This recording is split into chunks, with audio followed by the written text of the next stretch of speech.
Muy buenos días, muy buenas tardes y muy buenas noches. Sed bienvenidos a un programa nuevo de reseña literaria en puro vicio, cine y literatura. Soy Guillermo Mas y hoy venimos con un programa un tanto distinto porque no es exactamente una reseña, sino más bien un comentario.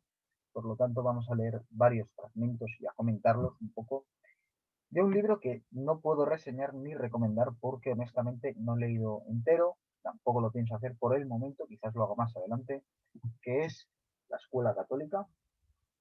Como se ve, es un libro bastante grueso, tiene más de 1200 páginas. El autor es Eduardo Albinati y está editado en Lumen. ¿Por qué voy a comentar este libro y no a reseñarlo? Bueno, lo primero es que no me lo pretendo leer entero, sino que ha sido una recomendación de una amiga, porque cuando le he contado el tema del que vamos a hablar esta semana en el programa largo de cine, me ha dicho que este libro, las primeras 200 páginas, son bastante ensayísticas y tienen que ver, porque es un libro como compuesto de libros, de lo largo que es, y las primeras 200 páginas tienen bastante que ver con el tema que nos interesa, que, bueno, sin desvelar nada, vamos a hablar, bueno, de Hitchcock, de Brian De Palma y de David Fincher y quizás de otros, y un poco la idea es tratar la figura del obseso, de la psicopatología, del deseo, de la masculinidad, del deseo masculino, quiero decir, de cómo el hombre ve a la mujer a través del cine, etcétera, en la filmografía de estos tres directores. Y es verdad que este libro, por lo menos en las primeras 200 páginas, que son casi religiosamente y casi con puntualidad las que me he leído, ni una más ni una menos, anotando cuáles eran de todo lo que se decía los fragmentos más interesantes para comentarlos aquí. O sea que más que reseña, este vídeo es un comentario. Lo que hay que decir antes de empezar es que bueno, este libro ha recibido el premio Sterga en Italia, que es digamos el premio más prestigioso. Pues en España no sé muy bien si sería el Premio Nacional de la Crítica, desde luego el Planeta no, el digamos equivalente, ¿no? Su autor parece ser que ha tenido más libros interesantes. Aquí dice que Lumen publicará próximamente su novela Un adulterio. ¿Y del que se puede decir? Bueno, pues este libro lo que habla es de una violación que ocurrió realmente en Italia y uno de los que cometió esa violación fue al colegio con el protagonista.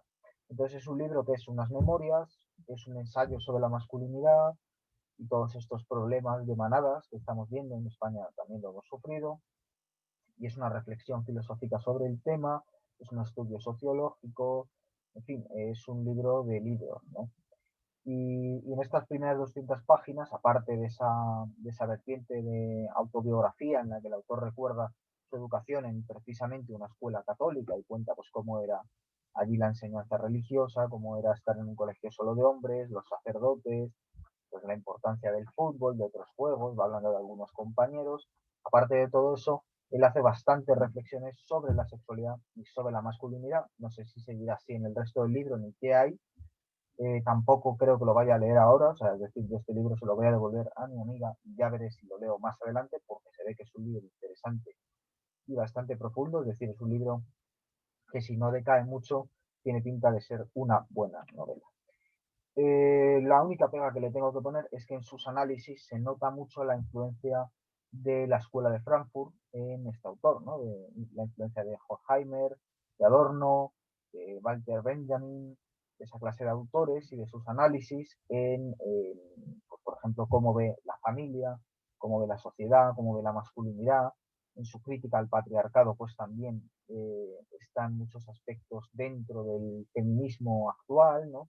En algunos momentos hay intertextualidad con el libro de Simone de Beauvoir, El segundo sexo, es decir, que es un autor él es nacido, voy a decir, en 1956, luego está muy influenciado por la cultura de los 70, que tenía muy reciente mayo del 68, entonces está influenciado por ese tipo de autores como Sartre, como Deleuze, como Derrida, como Foucault, que son digamos, la escuela de la deconstrucción, y él hace una crítica cultural marxista desde la deconstrucción, desde presupuestos freudianos, que bueno, en algunos puntos es muy interesante, pero que también a mí me crea ciertos reparos y creo que es importante advertirlo antes de comenzar a leer, porque esto no es palabra de Dios, no es una Biblia, sino que Yo en algunas cosas no estoy de acuerdo, pero me parece que aún así es interesante hacer una breve reseña, un glosario, un comentario, ¿no? Comienzo con el primer fragmento, creo que voy a leer 3 o a lo sumo 4, que este es largo, dura 2 páginas, con lo cual pues que nadie se asuste, si a alguien le molesta mi forma de ver, pues es el momento de que quite el vídeo. Páginas 54 y 55 de mi edición, o de la edición de mi amiga, por mejor dicho, que dice así. Comienza Albinati en la escuela católica diciendo: la intimidad, temor y deseo. Quizás sean maneras diferentes de manifestar sentimientos parecidos o se trate de una cuestión de conciencia. Se desea lo que se teme en secreto y se teme lo que inconscientemente se desea. Hay quien ve una oposición radical entre el principio masculino y el femenino, pero puede que sean solo maneras distintas de vivir y manifestar la misma afectividad, las mismas emociones, sueños, deseos, miedos y sentimientos. Únicamente se trata de ver en qué orden se colocan en estas propensiones, cuáles son visibles e incluso exhibidas y cuáles se ocultan. Es posible que mientras que las chicas desean la intimidad pero inconscientemente la temen, a los chicos les asuste una intimidad que en el fondo desean, aunque no estén dispuestos a admitirlo para no parecer sentimental. La incomprensión nace de esta dualidad, de este sentimiento en que miedo y deseo se entremezclan y que es la clave ambigua del sexo. Miedo, que alternamos con el deseo, con el paradójico resultado de huir de lo que realmente queremos y de desear parecernos a quienes tememos. Los hombres, vulgares de palabra y románticos de corazón, frágiles, emotivos, peligrosos cuando pierden la cabeza. Una pasión violenta se suma a la práctica de utilizar la agresividad con desenvoltura. A veces la violencia contra las mujeres tiene origen en esta mezcla contradictoria. Hechos brutal y vulgarmente explicitados, pero un sentimentalismo salvaje que explota en el corazón, que está dispuesto a todo, incluso a transformar el culmen del romanticismo. No puedo vivir sin ti. Es una cuchillada, o 30. En una cuchillada o en 30, perdón. A propósito de las diferencias sexuales, en la literatura suele afirmarse que los hombres son incapaces de vivir la intimidad, que la temen, que la rechazan, que les da miedo. En la intimidad corren el peligro, en efecto, de mostrarse débiles y de que los demás se den cuenta y se aprovechen. Por eso prefieren las conversaciones sobre temas generales en vez de personales, como el fútbol. Es un tema común entre chicos y hombres adultos, y parece hecho adrede para eludir las cuestiones personales. Hablando de los jugadores que acaba de fichar el propio equipo para el próximo campeonato y utilizando esa clase de expresiones que van de con la defensa que tenemos será un milagro no acabar en segunda a esta vez os vamos a joder vivos, con un tono irónico o autoirónico que pasa de la burla a la extrema seriedad. Se instaura una conversación que puede serpentear durante mucho rato entre este tema y otros afines y que puede concluir sin más, sin haber hecho referencia a nada serio o personal. ¿Por qué me interesa este fragmento? Bueno, lo primero ya he dicho que está muy influenciado por la escuela de Frankfurt y por Freud. Hay que recordar que Freud dice que los hombres somos monos sin pelo con una gran potencia asesina. O sea, es básicamente más o menos la definición de Freud de lo que es el hombre. Y hablando del deseo, Freud también dice que eh, todo hombre es un violador en potencia y que todo violador es un asesino en potencia. Y que digamos el único que consigue consumarse hasta el final es el asesino, pero que cualquier hombre es un violador y un asesino en potencia. Yo no es que compre eso, pero sí que es verdad que hay una relación innegable entre masculinidad y violencia. Y luego además el deseo, no está el deseo. ¿Qué es el deseo? El deseo siempre es lo que no se tiene, solo sabe muy bien el consumidor. El consumidor está todo el día comprando cosas, desea mucho lo que no tiene, en el momento en el que compra esa cosa, en que le llega, pues a Amazon ha ido a la tienda, se lo trae a su casa, etcétera. En ese momento pierde el interés por la cosa que necesitaba porque no necesitaba el objeto. O sea, no es como un carpintero que se le rompe el martillo y necesita otro martillo. No. Se trata aquí de alguien que está pues todo el día comprando objetos a los que luego va a dar un uso mínimo porque lo que le importa es comprar, comprar, comprar, desear, desear, desear. Evidentemente, esto cuando se cosifica a las mujeres, aunque también hay mujeres que lo hacen con los hombres, naturalmente, Cuando se cosifica al otro, pues lo que se está haciendo es convertirlo solo en objeto de deseo. Se le está despersonalizando al objeto deseado y se le convierte solo en objeto de deseo. Esto se ve, por ejemplo, analizando cierto tipo de poesía trovadoresca en que la mujer no tiene voz y en que la mujer siempre es idealizada, ¿no? Puesta en un pedestal, y el poeta la convierte en objeto deseado y solo tiene interés en cuanto a objeto deseado. La mujer en esa poesía no es deseante y la mujer en esa poesía nunca se revela tal y como es, sino solo como la idealiza el poeta. Yo creo que esto es interesante. Y luego aparte una cuestión que es, yo creo, innegable, que es cómo los hombres eh, tienen problemas a la hora de expresar sus sentimientos. Yo creo que todos conocemos a hombres, yo creo que además también la propia generación de Albinati, esos nacidos en los 70, en los 60, en los 50, tienen ese tipo de problemas también por motivos históricos y generacionales, pero a mí me parece que es bastante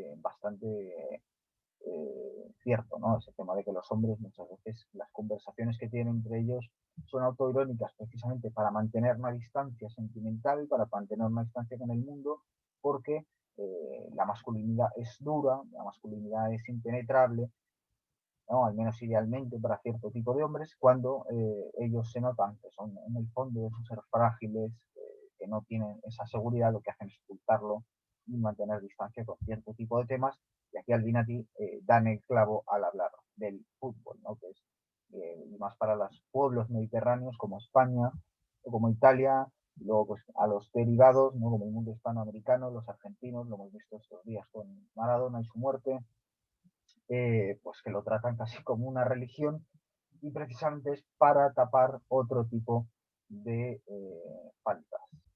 Y ahora vamos con el segundo fragmento, estoy mirando y bueno, creo que vamos a acabar reseñando tres, lo que pasa es que el tercero va a ser largo. Este es el segundo.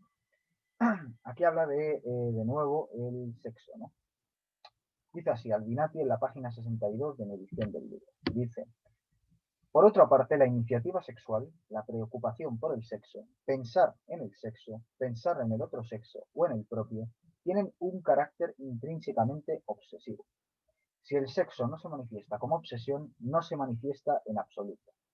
No conoce otra modalidad que la manía, la cantinela enfermiza, el ritmo machacante del pensamiento. Si no golpea, no existe, está muerto. No hay nada en el mundo cuyas fibras entretejidas sean tan resistentes. Es muy difícil romperlas, desgarrarlas, así como es casi imposible acallar las sirenas que cantan en tus oídos. Su canto enloquece a quien lo quiere escuchar sin tomar precauciones. Las fibras entrelazadas forman un tejido vivo, infinito y palpitante que puede convertirse en la única razón por la que vivir. Esto de nuevo también corresponde a una interpretación puramente freudiana de Eros y de Tánatos, según la cual pues, los seres humanos nos movemos por deseo y por temor a la muerte, ¿no? Por instinto de conservación y por instinto de reproducirse, es decir, por no morir y por dejar una semilla que sobreviva dentro del mundo. Hay una cosa también muy interesante, ¿no? Y que es, por ejemplo, una de las razones que han dado distintos autores a lo largo de la historia cuando se hace una pregunta que hoy en día es políticamente incorrecta, que es por qué los grandes artistas suelen ser hombres o son en una mayoría casi aplastante hombres en casi todas las artes y no mujeres, ¿no? Y es porque las mujeres están menos dotadas, no, no parece así. Pero sí que parece que las mujeres son menos tendentes a, primero, explotar, hasta la fecha al menos, la parte masculina, porque como se sabe, todos tenemos una parte femenina y una parte masculina, esto lo ha representado muy bien pues el taoísmo, por ejemplo. Quizás las mujeres no hayan desarrollado tanto esa vertiente masculina en el arte, porque las grandes escritoras, como por ejemplo Flannery O'Connor, son muy masculinas en algunos puntos, y también los grandes autores son muy femeninos. No en vano decía Flaubert, Madame Bovary, soy yo, lo decía más bien sentido. No es que se pusiera vestiditos, pero sí que es cierto que dejaba que esa vertiente femenina escribiera. Pero digo que los hombres son más obsesivos que las mujeres, en líneas generales, lo son también para el trabajo, porque, por ejemplo, los hombres son más competitivos en el ámbito laboral, al menos desde mi punto de vista, y las mujeres lo son más en el ámbito doméstico, que también es muy políticamente incorrecto y me llevarán palo. O me llevarán detenido a prisión por libertad de expresión. Tengo todo el derecho a equivocarme en mis expresiones y a creer lo que quiera.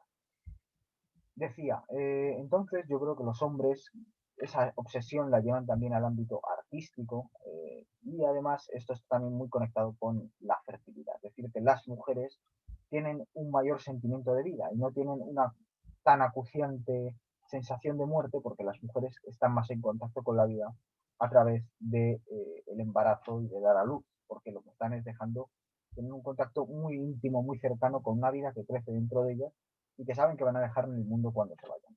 Los hombres, en cambio, tienen una relación muy distante con ese hijo suyo que nace, y mucho menos tan próxima como la que tiene la madre, y quizás la obra artística sea una especie de sustitución, ya digo, esto es una hipótesis, una especie de sustitución del hijo. Entonces los artistas, sus verdaderos hijos, son los creadores. Más de un autor de libros ha dicho que sus libros son como hijos. También por eso a muchos autores les cuesta decir cuál es su favorito, como a muchos padres, ¿no? Etcétera. Pero bueno, como veo que me estoy metiendo en un embrollo y voy a acabar en la cárcel, voy a darle mejor la palabra al Dinate y así que se las entiende y se las componga él con quien corresponda.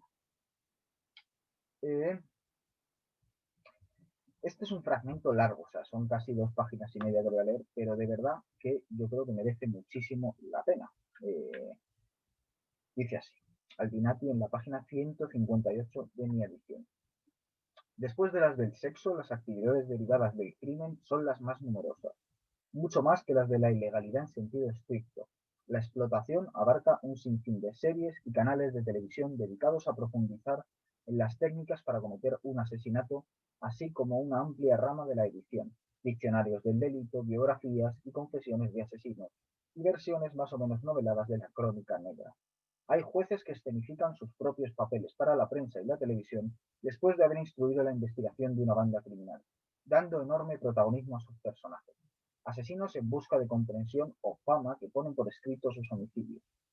Una ininterrumpida creación que hablan dialecto o italiano de comisarios y detectives, gourmets, filósofos o seductores que entre un banquete y otro resuelven asesinatos. Ha florecido una inédita corriente de ficción policíaca o negra cuyos autores conocen de primera mano las nociones de la delincuencia al haberla practicado la vida anterior a su renacimiento como escritor, y cuyas novelas de suspense, se dice, es inútil leer, pues ya se sabe desde el principio que el asesino es el autor. También este libro mío, como el lector comprobará más adelante, pertenece en cierto modo a la corriente de la explotación del crimen. Hoy más que nunca el crimen es rentable. Y continúa Albinati. Las vejaciones infligidas a una mujer siempre pueden venderse como entretenimiento. El test de Rorschach de la violencia da respuestas rotundas. La tortura de un hombre desnudo sugiere una persecución política o una venganza entre bandas rivales. La de una mujer desnuda, el sexo. Infringir los tabús más innombrables con finalidad pornográfica provoca excitación en vez de rechazo, o bien ambas cosas a la vez, apenas ocultas bajo sus respectivos velos. La prensa popular utiliza adrede un lenguaje que excita al lector cuando describe un crimen sexual, por no mencionar la televisión, que mantiene una relación morbosa con sus espectadores, suministrándoles día y noche, a través de sus diferentes formatos, de los telediarios a las series de ficción, limítrofes pero a menudo confundidos y superpuestos entre ellos, una celebración permanente del crimen erotizado, el excitante más potente que existe, pues une en un solo gesto las pulsiones fundamentales. Entre un criminal de carne y hueso y los que son producto de la fantasía, hoy día solo existe un grado de separación, y quizá ni siquiera eso desde que se descubrió que el primero supone un valiosísimo material para construir a los segundos o para sustituirlos directamente. El más floreciente y ubicuo comercio mundial, el mercado de la carne, continúa extendiéndose sin límites hasta formar un continuum pornográfico, que incluye los territorios de la crónica negra, pues en ellos la excitación galopa con desenfreno, bien camuflada en la condena moral que suele reservarse a los hechos que de verdad han sucedido. Animados por el imaginario sexualizado, se propaga una sensación de continuidad a través del tiempo y el espacio. El aceite que hace brillar los culos de las actrices porno se ha extendido por todo el mundo y lo envuelve con su pátina traslúcida. Su reflejo tembloroso ilumina los desvelos nocturnos y las horas de aburrimiento diurno de millones de usuarios delante del ordenador. No hay que esforzarse mucho para traducir hechos reales en fantasías pornográficas y viceversa. La descripción más objetiva y aséptica de sucesos relacionados con crímenes sexuales se transforma en un cuento erótico, en el que los mismos elementos morbosos que indignan y horrorizan provocan excitación. Comunicándose de esta manera, la imagen, en principio cruenta y repugnante, se convierte en pornográfica, es decir, sigue siendo cruenta y repugnante, pero también excitante. La pornografía consiste en eso, en la excitación que un objeto provoca deliberadamente en un sujeto, tanto consciente como pasivo. Una excitación que puede calcularse con anticipación y calibrarse según estándares milimétricos capaces de prever el efecto que es capaz de causar una palabra concreta, una imagen o incluso un fragmento de esa imagen, la foto de ese centímetro de piel tomada un poco más arriba o un poco más abajo de lo habitual.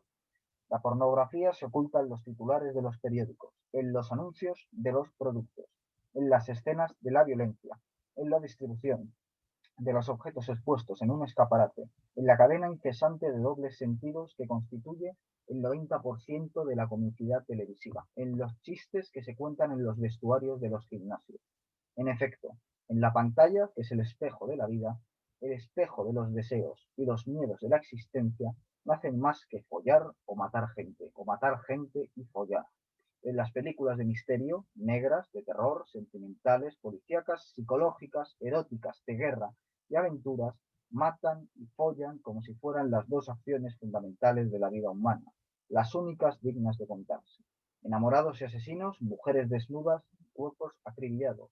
Nada más obvio, pues, que relacionar ambas cosas y anularlas en un solo gesto donde se mata y se folla sin solución de continuidad. Y termina Albinati diciendo: el abuso sexual está en estrecho contacto o mezclado con otros actos de la violencia, la guerra, el robo, la venganza, de los que puede ser el apogeo, la finalidad inicial o improvisada, el complemento, la traslación, la variante o el último repulso.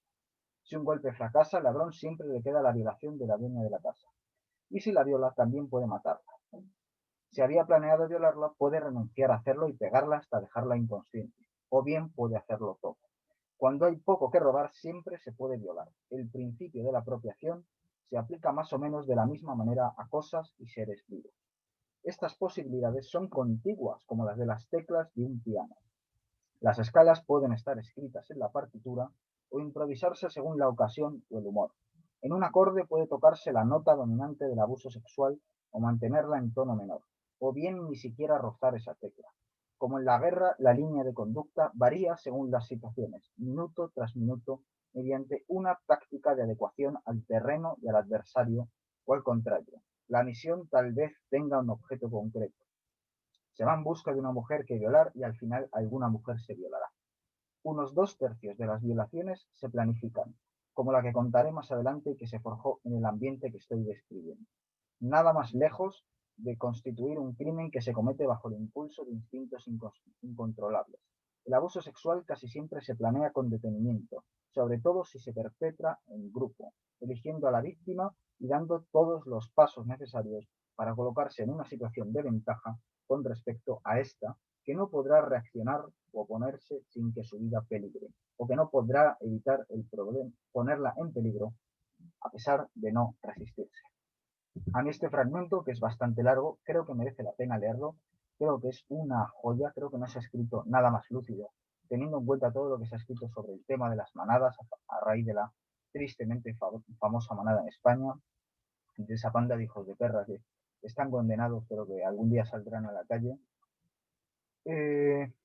Primero porque aquí, ¿qué es lo que se cuenta? Bueno, primero explora la relación entre sexo y deseo y obsesión, ¿no? De hecho, en algún momento dice que si el sexo no es obsesivo, no es sexo, no es deseo, lo cual no deja de ser bastante interesante. Y luego habla de esa curiosidad morbosa que tenemos los seres humanos y que hoy en día pues podemos ver en series de televisión y en todos los programas que hay de crónica negra en los que se cuentan morbosamente los detalles de los asesinatos. Hace poco Javier Marías escribía un artículo en el que contaba que su amigo, el director de cine, Agustín Díaz Yáñez, le contaba que era un gran lector de novela negra y le contaba pues las brutalidades cada vez más salvajes que se incluían en las novelas negras para llamar la atención del espectador. Entonces decía Javier Marías que parecía una especie de competición de ver quién era más gore, ¿no? A la hora de escribir un asesinato. Bueno, pues eso es puro morbo y aquí está explicando Alvinati por qué existe. Pero no contento con esto, hace algo que también es muy de la escuela de Frankfurt, que es ir a los medios de comunicación, ir a la cultura de masas y explotar o explorar cómo entiende el sexo. Y el juicio de Alvinati no puede ser más duro. Dice que todo aquello que vemos en la pantalla, y él ya se encarga de decir que la pantalla es el espejo de la realidad, es deseo. Y es decir, que en un momento que vivimos en una... Él básicamente lo que hace es denunciar que vivimos en una sociedad hipersexualizada en el que todo se ha convertido en objeto de consumo, incluso el cuerpo, por lo tanto se ha convertido en trofeo, un poco volviendo a ese lenguaje de Ovidio, según el cual el amor, que era un poco como lo entendían los clásicos, el amor era más bien deseo sexual. Es decir, usted cuando lee en Ovidio en las Metamorfosis, amor, lo que tiene que entender es puramente el deseo sexual. Y realmente los dioses de Ovidio se pasan el día violando a diosas, a humanas, a ninfas, y eso hoy en día lo vemos en la televisión, pues por ejemplo en la publicidad, en cómo se cosifica a las mujeres. Que una respuesta del feminismo, de una parte del feminismo, ha sido pedir que se hiciera lo mismo con los hombres. Entonces ahora lo que tenemos son también anuncios de hombres en paños menores, pues como dice aquí muy bien Albinati, cubiertos de aceite, pero que no hemos ganado nada porque siguen estando las mismas mujeres en la misma situación. O sea, que lo único que se ha conseguido es empatar, pero en ningún momento, ¿no? Es como yo estoy tuerto, pues quiero que tú también pierdas un ojo, pero no, en ningún momento se ha intentado arreglar la vista al otro, ¿no? Y ya por último, mete también el dedo en la llaga Albinati hablando de la pornografía, ¿no? Decía Godard que el videoclip utilizaba el lenguaje visual de la pornografía y de la pornografía. Y es cierto que la televisión en sí misma ya casi es pornografía de por sí. En esto también da en el clavo Albinati y además que la llama espejo de la vida. Es decir, que la propia vida ya es que se ha vuelto porno. Es que el porno nos invade. Ya no solo ese hombre ante el porno, ante la pantalla del ordenador viendo pornografía, que define Albinati en su libro, sino todos los hombres, ¿no? Además rodeados pues, de asesinos en la televisión, de crímenes salvajes. También mete el dedo en la llaga al decir que cuando se ve en los noticiarios todas las casos de violación que estamos viendo ahora en España, donde tienen una atención mediática cuando hace años importaban un bledo, pues él lo dice literalmente. La prensa popular utiliza adrede un lenguaje que excita al lector cuando describe un crimen sexual. Es decir, que cuando ustedes están viendo un noticiario, en parte se están excitando. Incluso aunque vean a gente fingir indignación, en el fondo de sus corazones esa indignación es compatible con una cierta excitación. Es auténticamente bárbaro. Otra cosa muy interesante es ya hablando del caso de la violación, primero hablando de la impunidad y de la libertad creadora, aunque sea una creación macabra, que tiene el asesino. Esto se ve muy bien en la última película de Lars von Trier, donde también es una especie de creador macabro, el protagonista, Jack. Creo que dice es que tiene esa libertad, pues por ejemplo, cuando roba una casa, de golpear a la mujer, de no golpearla, de violarla, de no violarla, de matarla, de no matarla, de solo robarla, de pasar de robarla, ir directamente a por ella y robarla su propio ser, etcétera. Y ya por último, dice algo que también es muy interesante, que es 1 o 2 tercios de las violaciones se planifican. Es decir, que nada más lejos de constituir un crimen que se comete bajo el impulso de instintos incontrolables. Es decir, que eso de que pasábamos por allí, éramos 5 y vimos a una chica y la acabamos violando porque no nos pudimos controlar, es falso. No, vosotros erais 5, salíais a cazar, ibais a cazar gente, mujeres, para violarlas. Y eso es lo que hay que decir. Hay que decir a la manada que tuvimos en España, hay que decir a todos estos grupos que están proliferando, que en parte son respuesta a el feminismo, porque como explica aquí Albinati en otro punto del libro, cómo reaccionan los hombres ante movimientos que quieren empoderar a la mujer, diciendo, no, a la mujer la tengo que conquistar, la tengo que cazar. Y eso es lo que responde a esta proliferación de manadas, pero que ya digo que estaba en la propia antigüedad clásica, los romanos eran bastante misóginos, Y en la literatura de Ovidio, por ejemplo, que es un gran autor, pero en su literatura se puede estudiar muy bien cómo entendía el amor, es decir, como deseo sexual, y cómo hacía esa similitud del hombre como un cazador, ¿no? También lo hemos visto, por ejemplo, el otro día hicimos en este canal un programa sobre Magnolia, en la presentación de Tom Cruise, ¿qué es lo que se ve? Pues se ve detrás de él un letrero que se despliega y que es un hombre asemejado a un lobo que va a cazar a una mujer asemejada a un gatito. Es decir, de nuevo esa imagen del hombre como cazador de mujeres, ¿no? Y bueno, con esto creo que este comentario ha extralimitado los límites de lo que suele ser las reseñas, tanto de tiempo como de paciencia del lector, y por lo tanto pues solo queda agradecer y despedir hasta el próximo programa. Un saludo, espero que os haya disfrutado. Si es así, no se os olvide suscribiros y darle a me gusta.